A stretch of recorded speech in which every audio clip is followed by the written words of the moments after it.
પોરબંદર જિલ્લાના ઘેડ પંથકના ગામોમાં ફરી એક વખત પાણી ફરી વળતા અનેક ગામો જે છે તે આજે બેટમાં ફેરવાયા છે। ગામ છે તે ગામની ચારો તરફ પાણી જ પાણી હોવાના કારણે ગામમાં જે જીવન જરૂરી જે ચીજવસ્તુઓ જે ખાદ્ય સામગ્રીની જરૂરિયાત હોય છે ત્યારે ગોસા ગામના જે પૂર્વ સરપંચ તેમજ જે આગેવાન પોલા લક્ષ્મણ આગઠ તેમજ ભરત આગઠ દેવા આગઠ સહિતના જે લોકો છે તેઓને જે આ જે ગામો જે છે ઘેડ પંથકના ગોસા, એરડા, લુસાડા, વિતરાણા, દેરોદર અને ભડ સહિતના જે ગામો છે ત્યાં જરૂરિયાતમંદ લોકો છે તેઓને જે જીવન જરૂરી જે ચીજવસ્તુઓ ખાદ્ય સામગ્રી મળી રહે, ડુંગળી, બટેટા, કઠોળ સહિત તે માટે તેઓએ ખાસ હોડી લઈ અને આ જે ગામો છે ત્યાં જઈ અને જરૂરિયાતમંદ લોકોને આ જે ચીજવસ્તુઓ છે તેનું વિતરણ કર્યું હતું।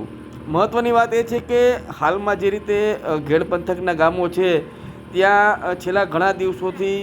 આ ગામોને ફરતે પાણી હોવાથી ક્યાંક ને ક્યાંક આ જે વસ્તુઓ જે ખાદ્ય સામગ્રી છે તેની પણ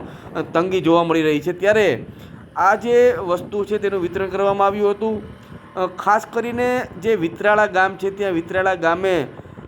એક જે 70 વર્ષીય જે વૃદ્ધ છે, વૃદ્ધ પણ છેલ્લા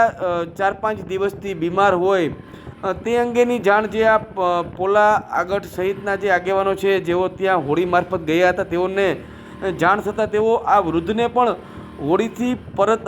ગોસા લાવી અને ત્યારબાદ 108ની મદદથી પોરબંદરની જે સરકારી હોસ્પિટલ છે ત્યાં સારવાર માટે આ વૃદ્ધને પણ ખસેડવામાં આવ્યા છે।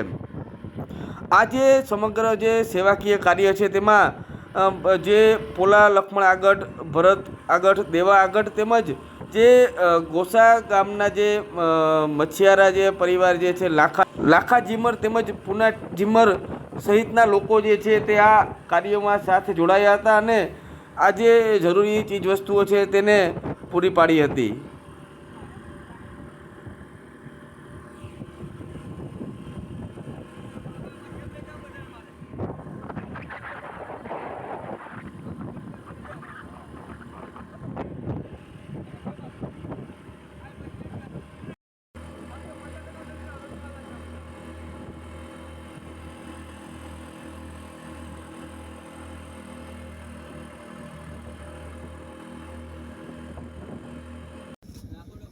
હા બોલે ભાઈ, હા ભાઈ કઈ કામ પડ્યું? હા હા